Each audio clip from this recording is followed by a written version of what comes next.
Азыр алдыңыздарга чыга турган инсан, бул инсан жөнүндө сиздерге бир кененирээк маалымат берели. Эсиңиздерде болсо, Бештапан куудулдар тобу жаңыдан сахнага чыгып атканда, жана Баткендик куудул болуп Акиш деп интермедиясында көрүп калсаңыздар керек. Атын ким десе Акиш деген бала бар го. Ошол арык болгон Акиш мырза азыр мондай инсан болуп калган. Тосуп алыңыздар, сахнада Акылбек Абдиев.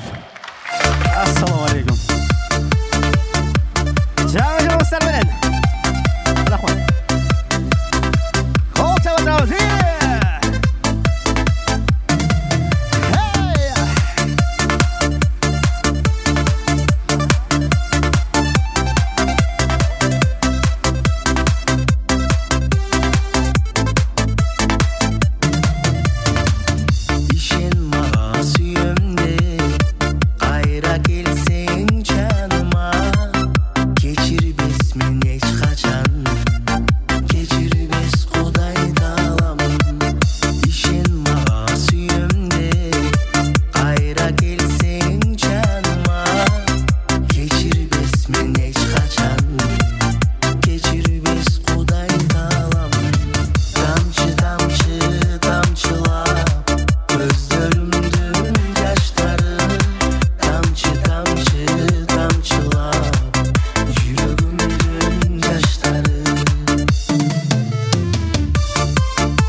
Акылбек Абдиев.